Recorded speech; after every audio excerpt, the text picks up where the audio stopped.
posibilidad ng tagumpay o kabiguan, ng ligaya o lungkot. Kaya marapat lamang na tanggapin si Jesus bilang tagapagligtas at Panginoon. At matapos yun ay panariwain ang katapatan at paglapit sa Kanya bawat araw o day by day. Ang day by day ay naglalayong umalalay sa pang-araw-araw na pamumuhay. Narito po si Kuya Ed Lapis sa mensaheng pinamagatang Jesus Sets Free. From what?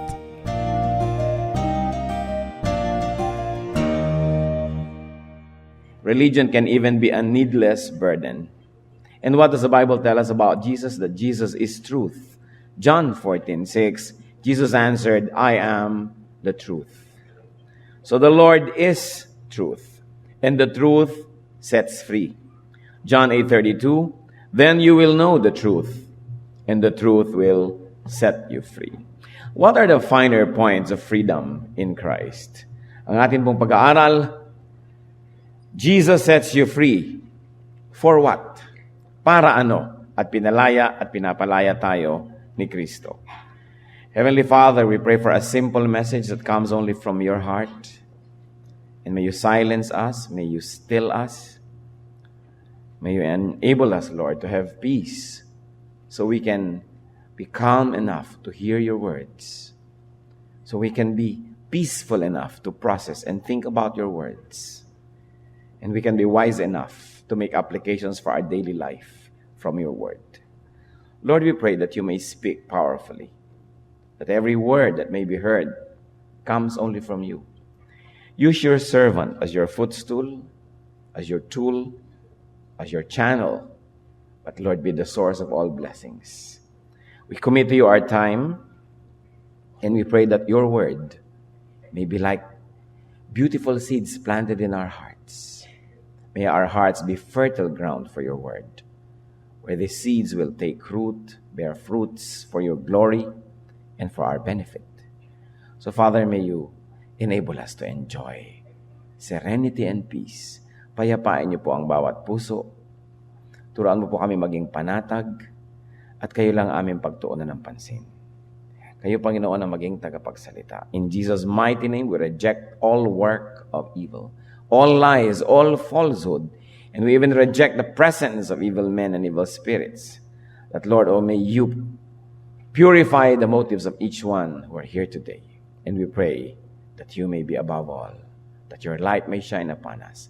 Lead us, Father. We seek you, confident that you hear, as we ask in Jesus' mighty name. Jesus sets you free. For what? Galatians 5:1. It is for freedom that Christ has set us free. Stand firm then, and do not let yourselves be burdened again by a yoke of slavery. Ito po ang isa sa mga verses na ating pagtutuunan ng pansin ngayon. Galatians 5:1.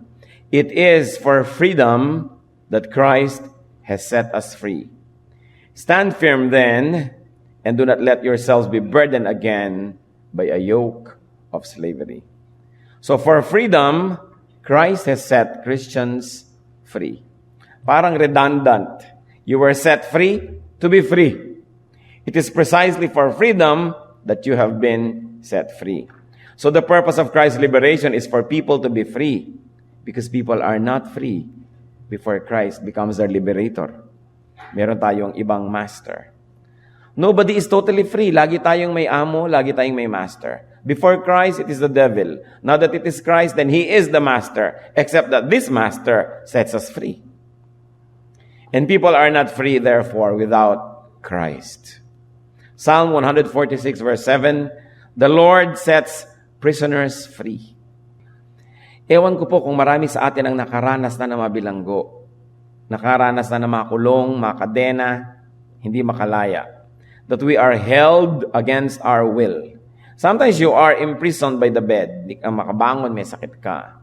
Sometimes you're imprisoned by finances. Hindi mo magawa ang gusto mong gawin, wala kang pera. Sometimes you're imprisoned physically, that you could not move about and be mobile because you are confined to a certain space. So the Lord sets people free. But to be free from what?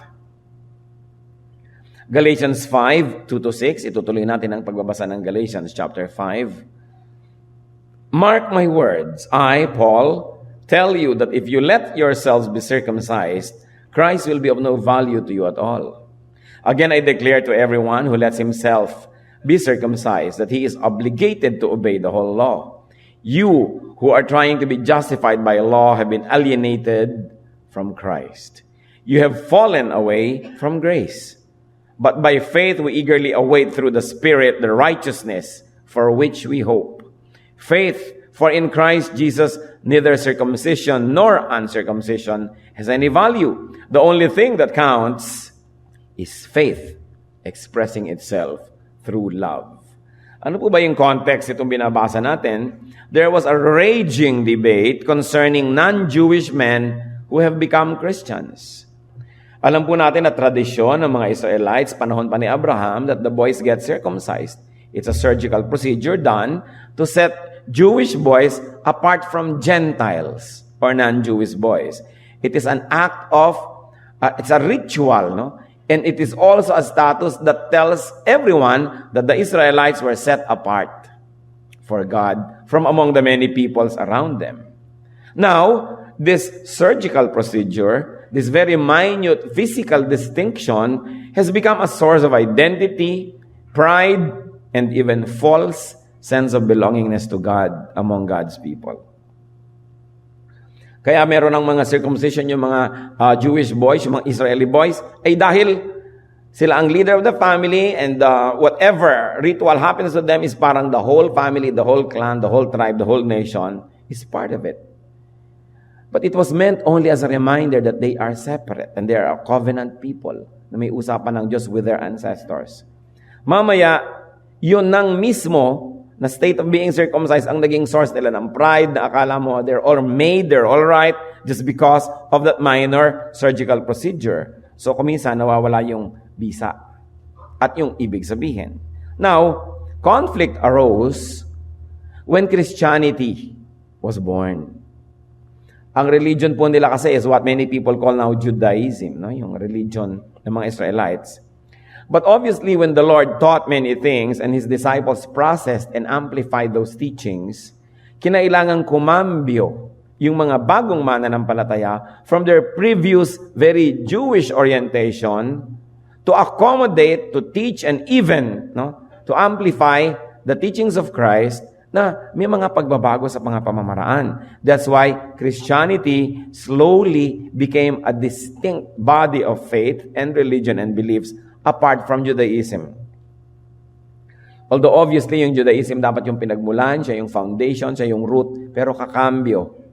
Ngayon, ang isang tanong, yung bang hindi Israelite na naging Christian, kasi dapat po yung religion kasi ng mga Israelite pang kanila lang, so wala silang problema.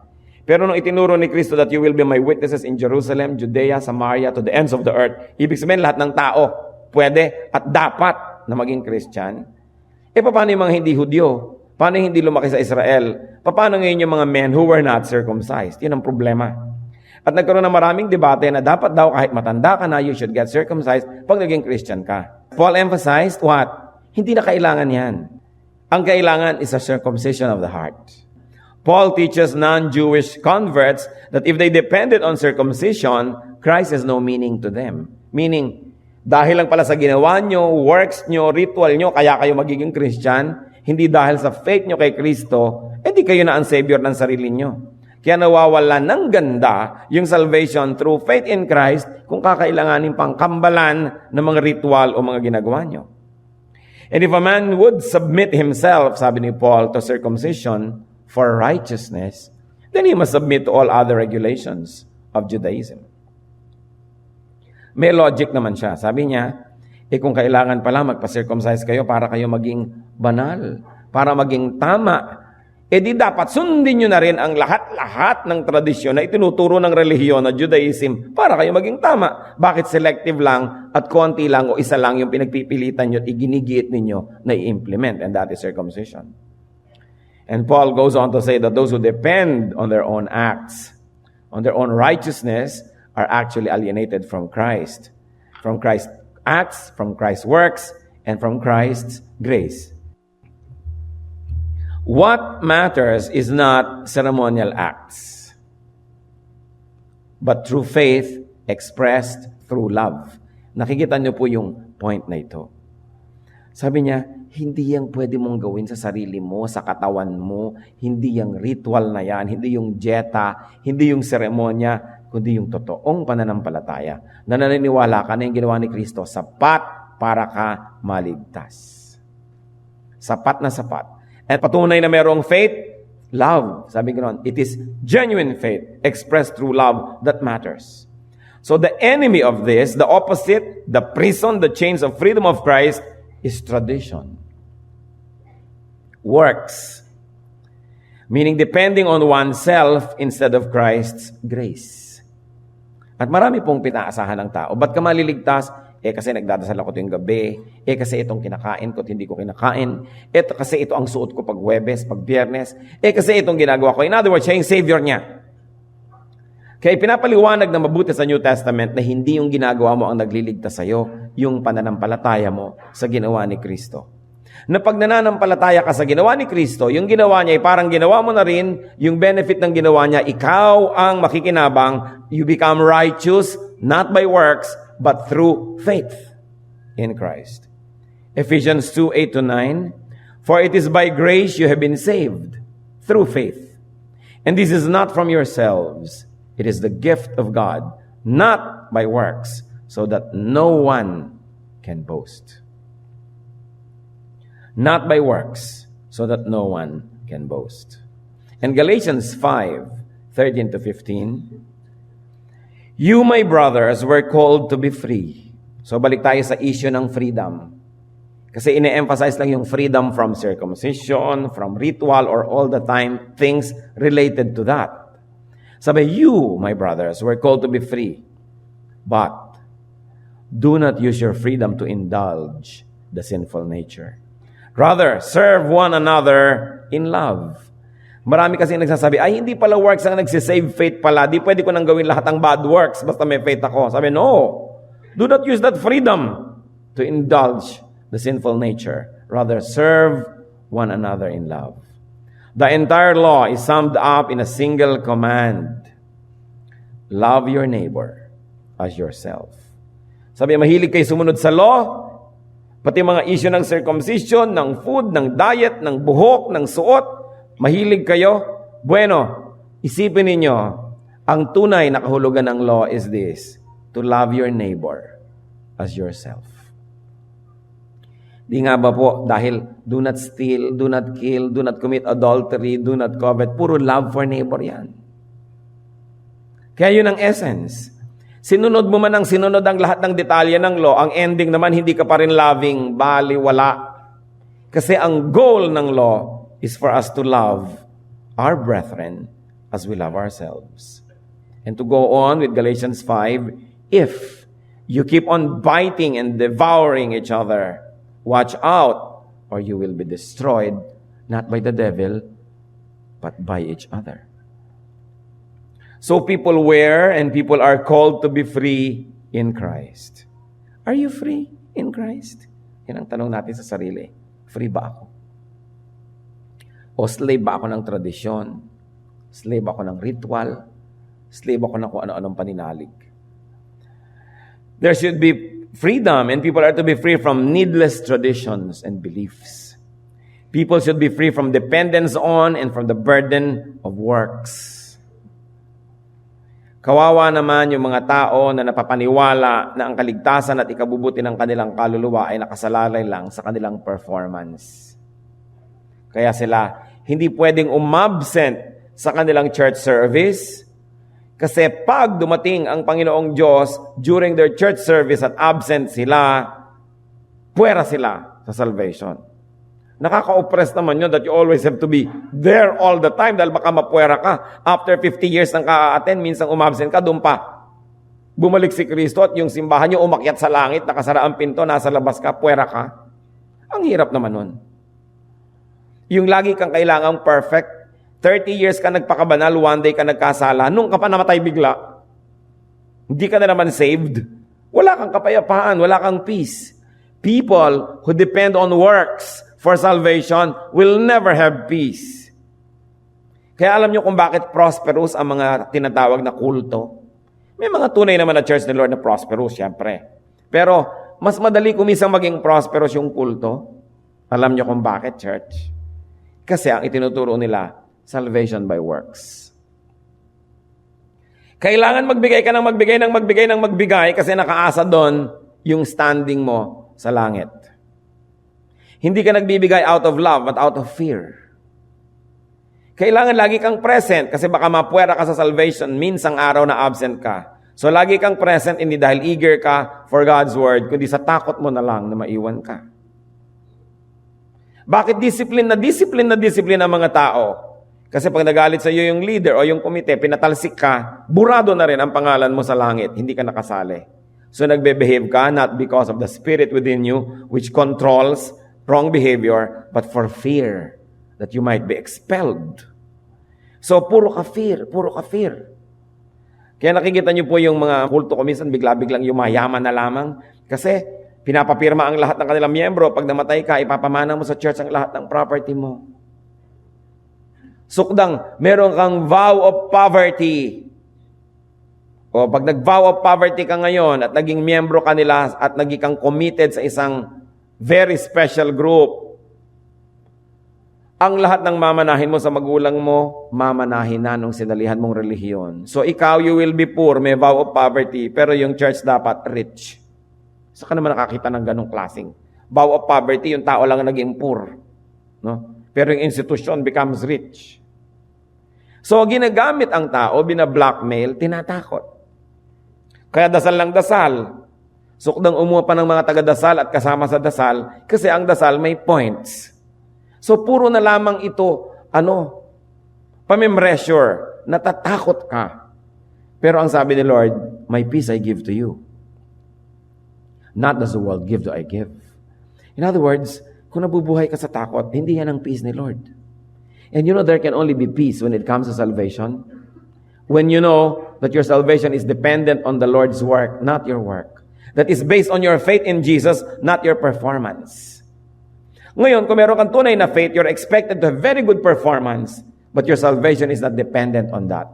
Nakadependent lang yung mga rewards mo, yung peace mo, yung kaligayahan mo nakapaglingkod ka sa Diyos, pero hindi yung kaligtasan mo. Nasa kamay lang yon ni Kristo. It's burdensome to think that it is your works that really matter so much. Galatians 2:15-16. We who are Jews by birth are not Gentile sinners. Know that a man is not justified by observing the law, but by faith in Christ Jesus.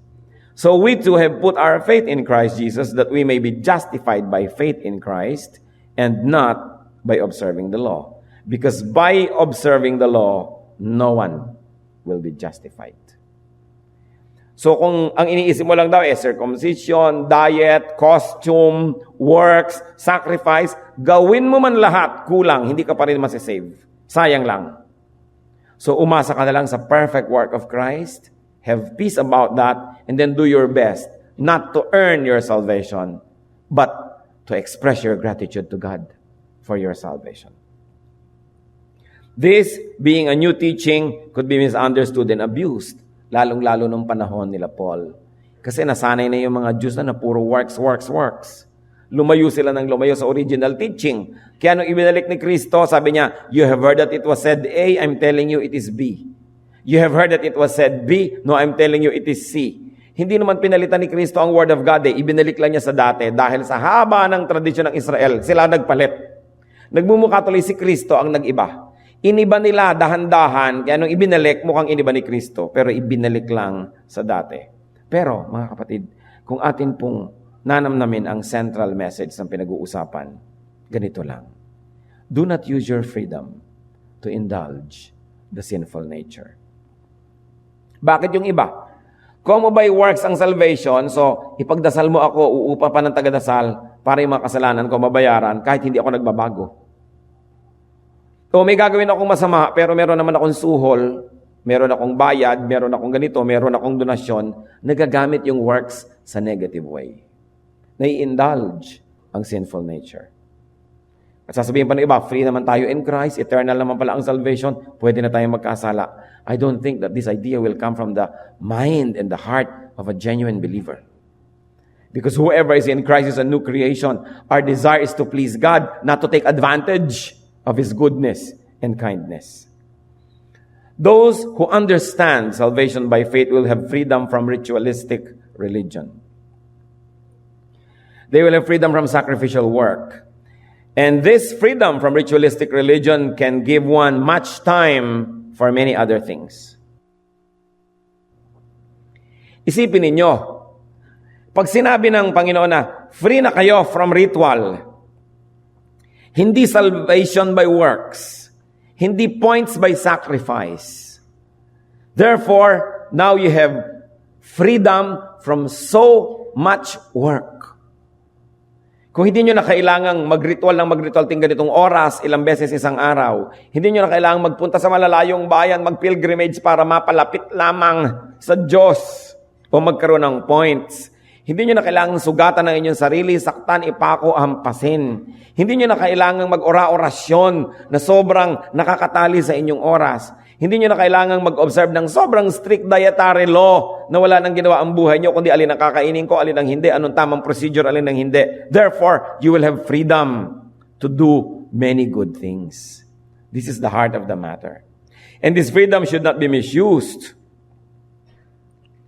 In fact, this freedom should be used in loving and serving people.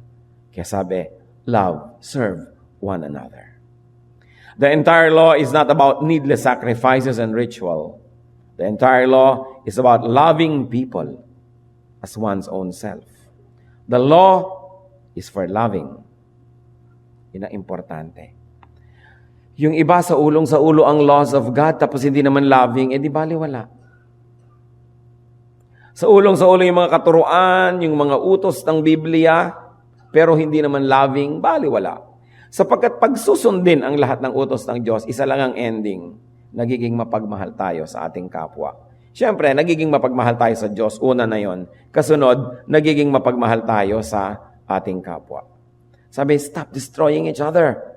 Because to destroy others is to destroy oneself. Paano nangyari yon? Parang ganito Tayo yung mga kapwa-tao. Ako'y ikaw din, ikaw ay ako rin. Pareho tayo ng magulang ang Diyos. Walang pwedeng mangyari sa iyo na hindi pwedeng mangyari rin sa akin. Kaya nga, bakit ka nagkasakit? Nahawa ako sa mga ibang may sakit. Kita nyo na? Kaya mahalaga, pinapalusog din natin yung iba, hindi lang sarili natin. Kasi malusog ka nga, may sakit naman yung kapwa mo, nahawa ka rin. May pagkain ka nga, gutom naman yung kapitbahay mo, nanakawang ka.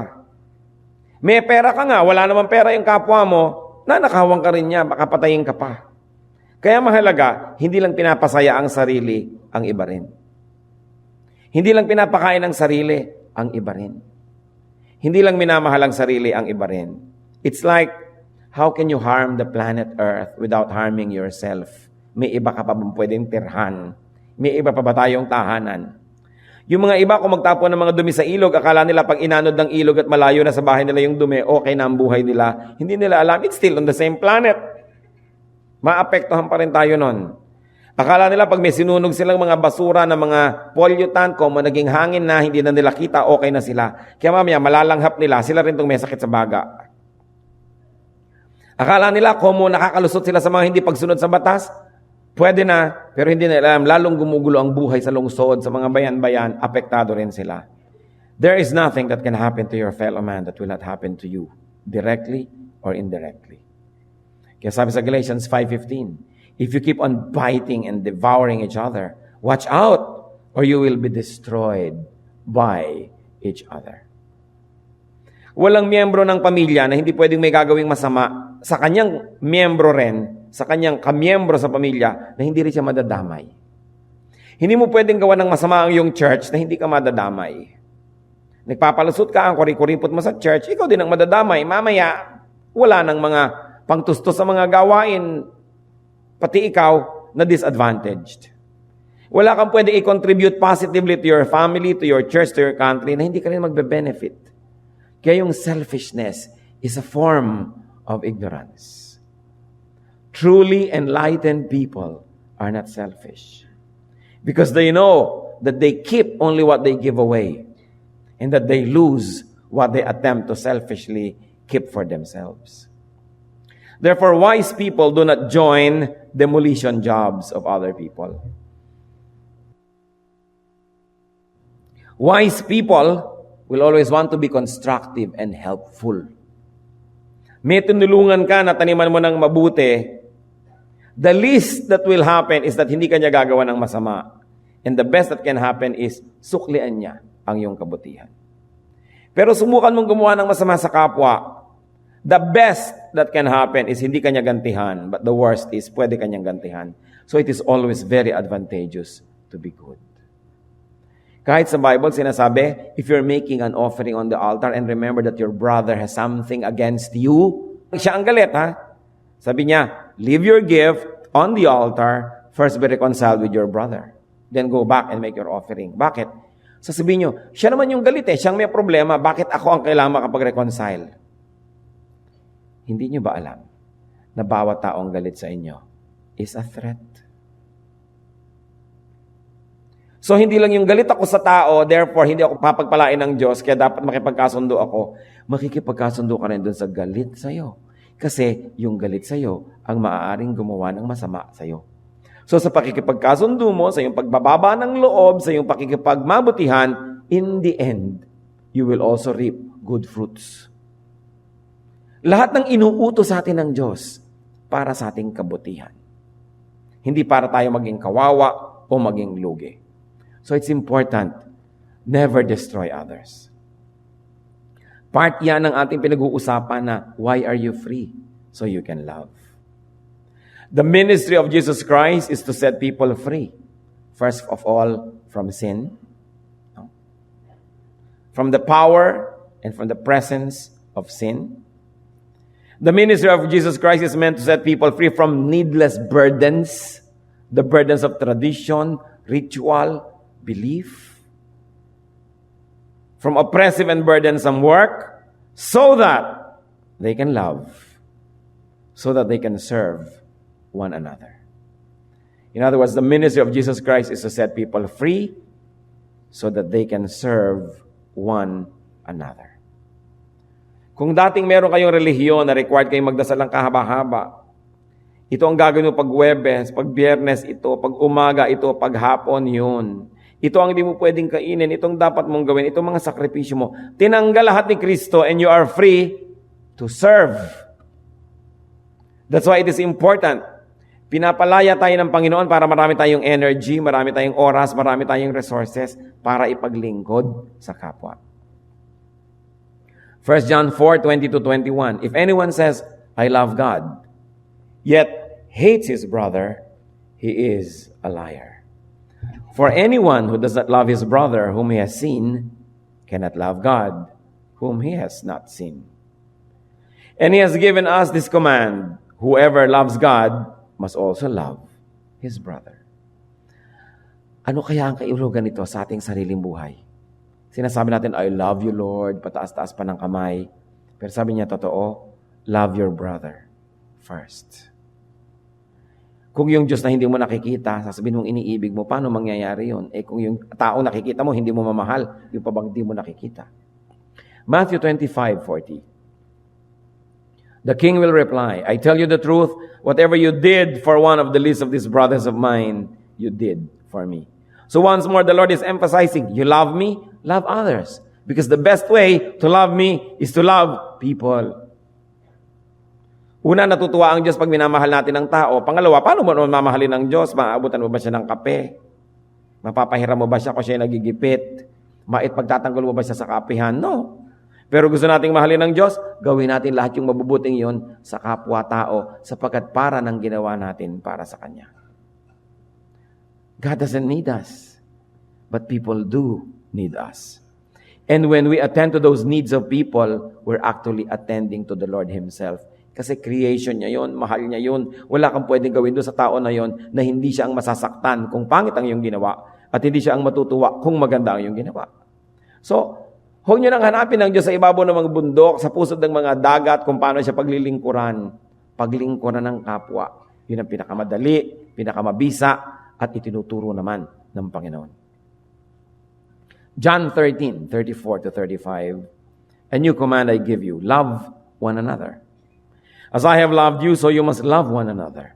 By this all men will know that you are my disciples, if you love one another." Pabalik-balik yung tema sa love.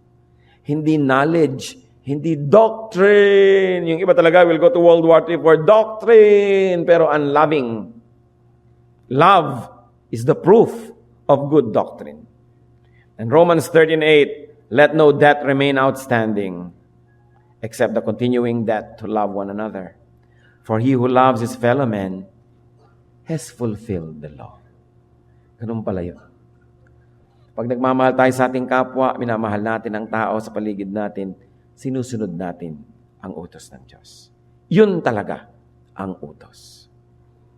Nagkaaway-away kung kailan ang Sabbath day, tapos naghahampasan ng tubo. Ano yan? Bakit mo pag-aawayan ng law of God, tapos ang ending hindi ka naman loving, napaaway ka pa? Dapat love. Galatians 5:1. Balikan natin yung ating main verse. "It is for freedom that Christ has set us free.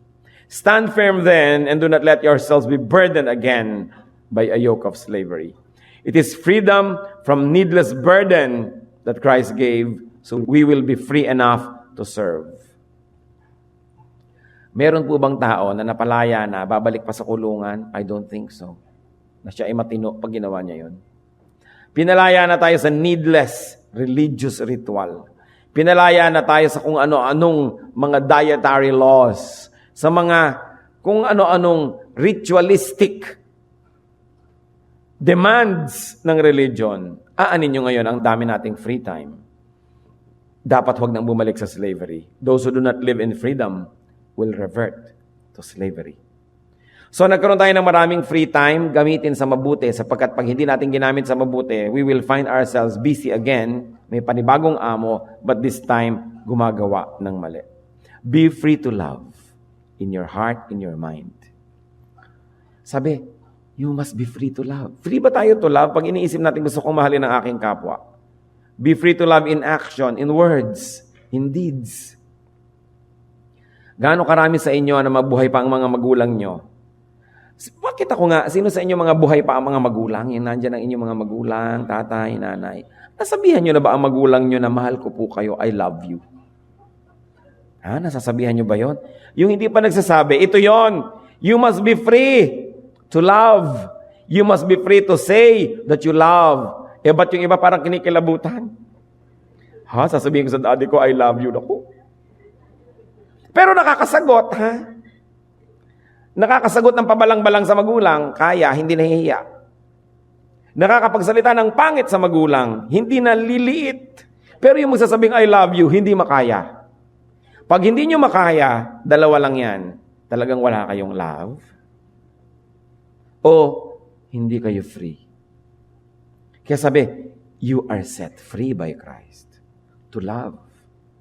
Bakit gano'n ang tao, no? Mas nahihiya tayo mag-express ng love kaysa ng kagaspangan. Kayang-kaya mo namang ignore, magdabog, maglagabag ng pinto, magbagsak ng plato, pero hindi mo masabi sa iyong ate na, I love you. Parang, Pwede ba yun? Ngayon, kung hindi kayo sanay to verbalize, at least action. Kasi action is also a language. Yung action mo. Yung mag-express tayo. Huwag nating pigilin yung tama. No?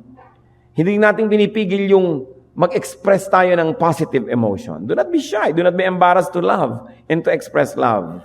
Marami rin mga tatay, you have arms that ache to embrace your children. Hindi mo magawa. Kasi, lalo yung naunang generation, hindi nasanay. Dapat ang mga tatay poon. No? Ang mga nanay, mga poon din na nasa mga dambana lamang, hindi bumababa sa kanilang mga altar. Lalo ang tatay, siya yung kataas-taas ang altar. No?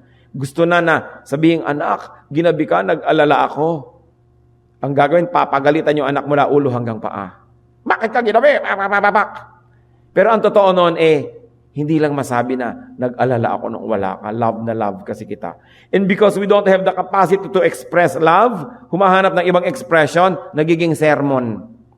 Kaya yun na lamang ang kaisa-isang bukas na daan para makapag-express, nagiging parang galit. Ba't ba nagagalit? O mga anak, magiging magulang din kayo. Balang araw. No? Pero mas madaling matulog ng maaga kaysa sa maghintay sa nawawalang anak. So pag hinihintay kayo, ibig sabihin mahal kayo. Kahit pa pinagalitan kapag uwi mo't kung ano-ano mga expression, ang ibig sabihin pa rin nun mahal ka. Hindi kasi tayo masyadong nasanay sa ating culture mag-express. No? Lalo lalaki, hindi masyadong nasanay. Pero mga babae, mga lalaki, mga Pilipino, maanong kultura, kay Kristo, we have been set free. And you should use that freedom to love. To express it. Because, we may never love like this again. Di ba? E malay nyo naman. Hindi ko pa nga kinantayan, pumapalakpak na kayo dyan. E malay nyo naman, bigla na kayo namatay, hindi nyo na na-express. O yung mamahalin nyo ang biglang namatay na, hindi nyo na na-express, di sising-sisi kayo. Kaya we may never love like this again eh. Sige na, i-express nyo na yan, bumigay na kayo. Pero, dun sa pamilya ha, yung mga dapat mahalin, yung hindi dapat, hindi dapat. Freedom for loving, freedom for serving. Marami pa pong forms of freedom, mga kapatid. Many people are financially free to love. Meaning, kaya naman nila maglibre, kaya naman nila mag-blow out, kaya nila tumulong, magbigay ng matrikula, kaya naman nila magbigay ng pandustos. It's a freedom.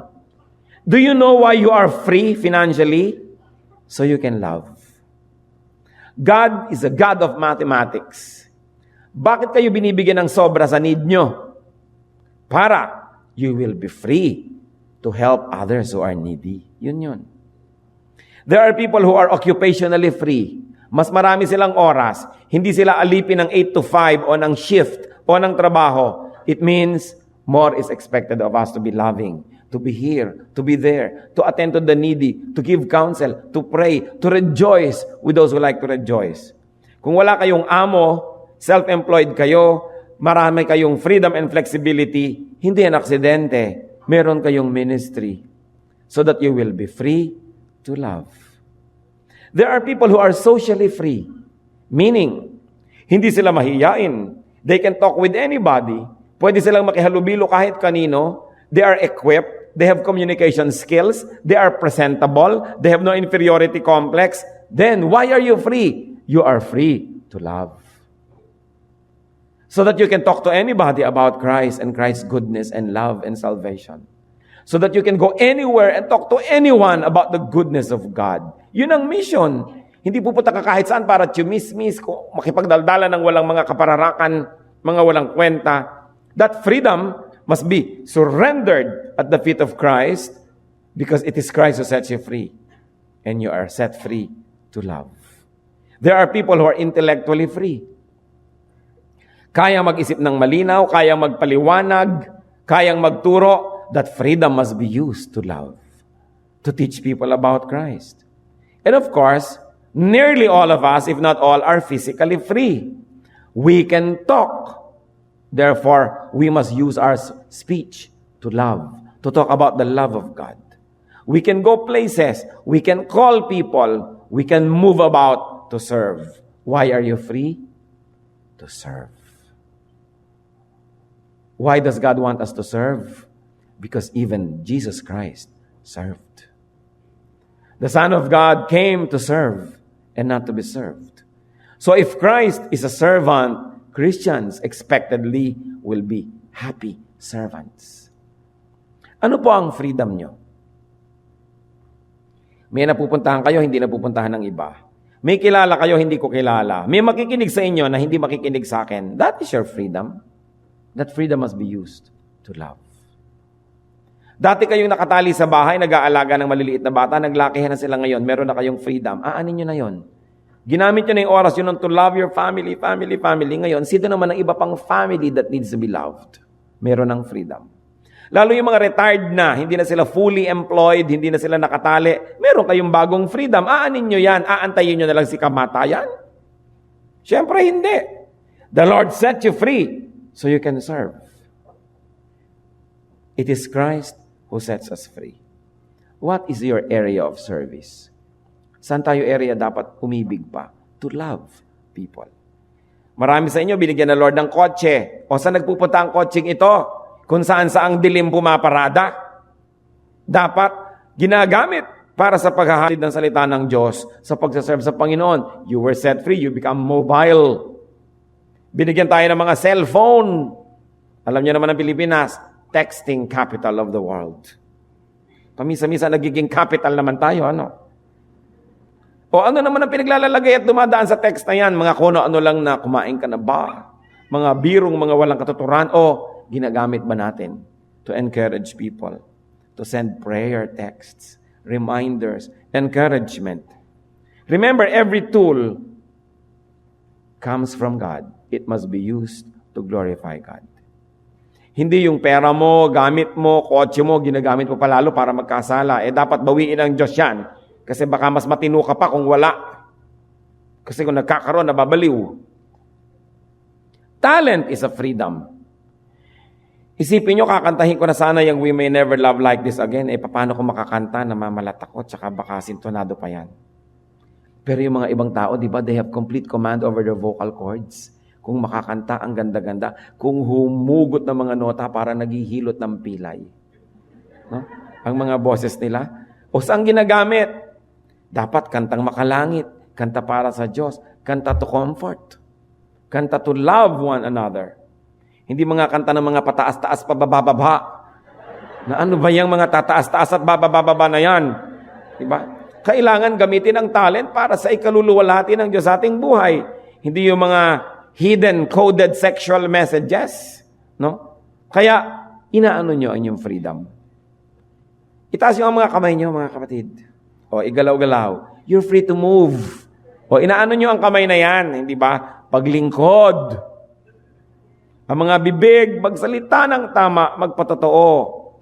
O, inaano ang mga wallet at mga laman ng wallet para sa ikabubuti ng kapwa, ikatutulong sa mga dukha, mga mahirap, at sa ikalalaganap ng kaharian ng Diyos. Hindi para sa sarili lang. No? Lahat ng kalayaan, dapat natin ipagpasalamat. Yumuko tayo sa Panginoon at I want you to pray to the Lord. Magpasalamat kayo mga kapatid sa mga personal na ibinigay sa inyong kalayaan ng Diyos.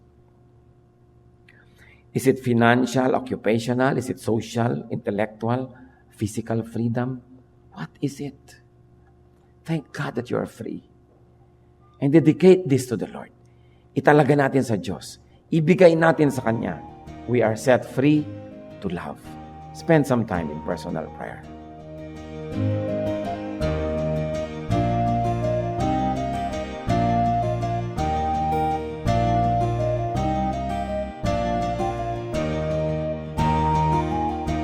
Ang katatapos pong mensahe ni Kuya Ed Lapiz ay pinamagatang Jesus sets free. From what?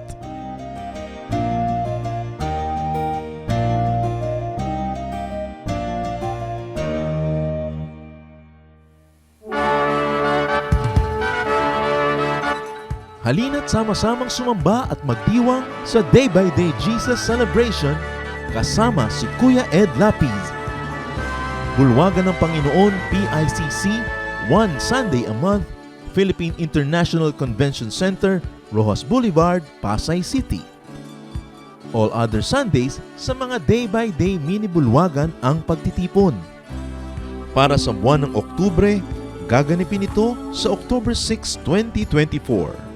8 a.m. ang First Jesus Celebration, 10 a.m. naman ang Second Jesus Celebration. Para sa iba pang detalye, bisitahin ang ating official Facebook page, Day by Day Friends.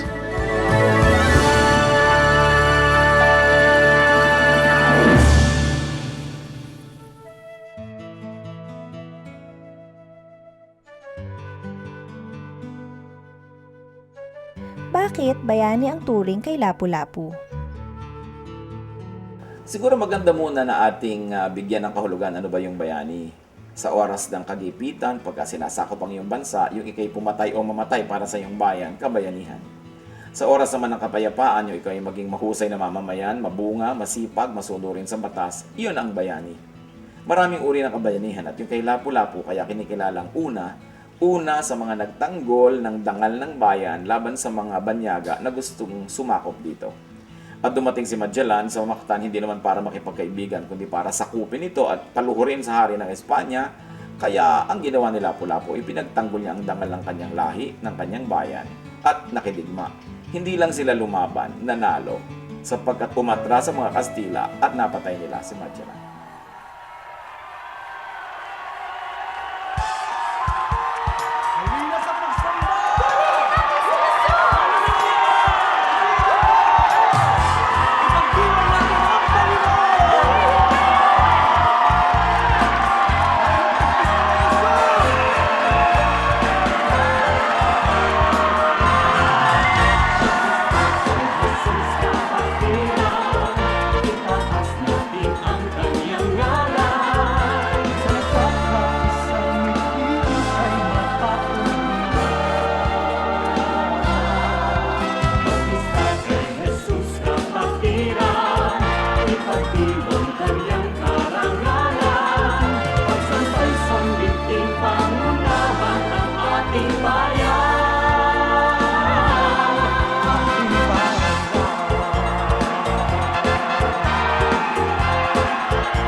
Wagas niyong pagtingin,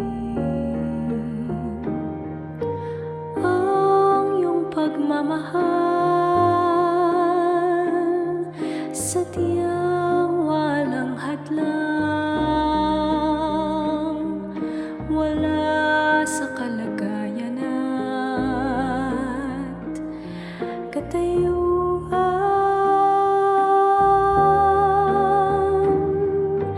Hawak niyo aking kamay sa tuwing nanananglahay at sa tuwing magkamali, walang hanggang pagpapatawad niyo sa'kin.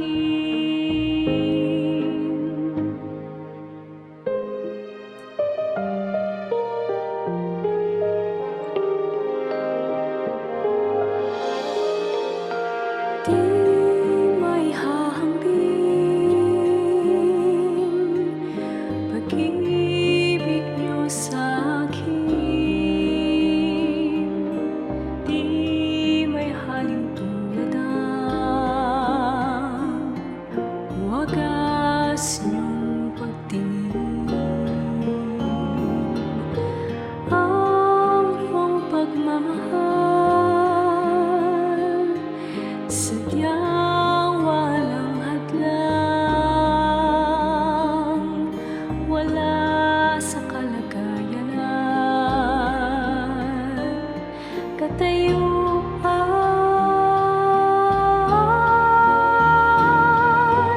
Hawak niyo aking kamay sa tuwing nanananglahay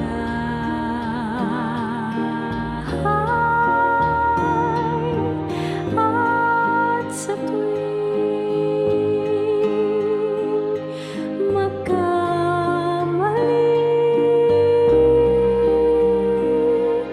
walang hanggang pagpapatawad niyo sa'kin. Sadyang di mapigil ang kabutihan niyo,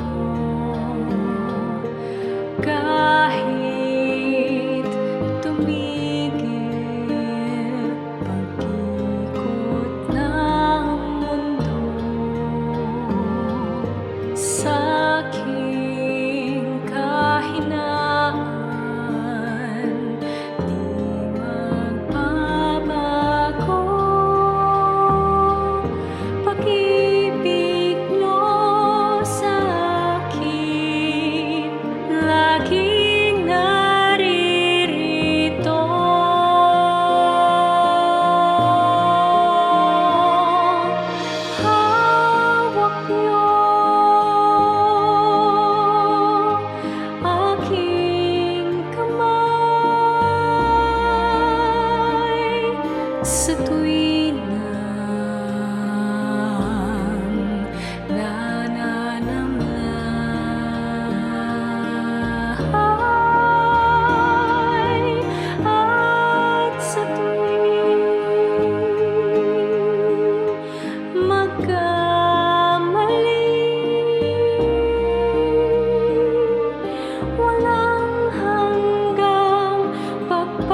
Ang patawad ko kaya'y ilalaan. Ang kabaitan mo ay dapat mong tularan sa buhay ko. Ang kabaitan ko, biyaya ng Espiritu, kabaitan ko.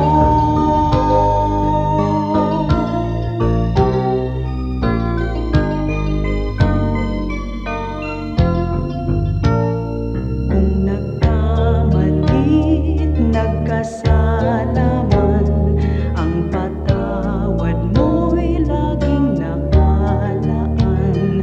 Kung ang kapwa ko sa akin nagkasala man, ang patawad ko kaya'y ilalaan. Ang kabaitan mo ay dapat mong tularan sa buhay ko. Ang kabaitan ko, biyaya ng Espiritu, kabaitan ko.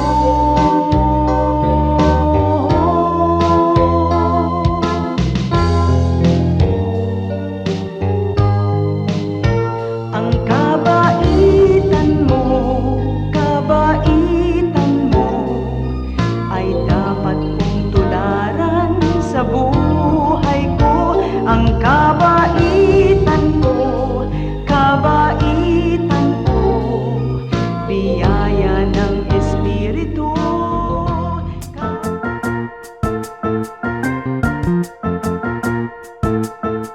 Oras na po para pansamantalang magpaalam ang programang Day by Day. Tayo po'y magsama-sama tuwing ika-6 hanggang ika-7 ng umaga, araw-araw. Magandang umaga po at mabuhay ang Panginoong Hesus!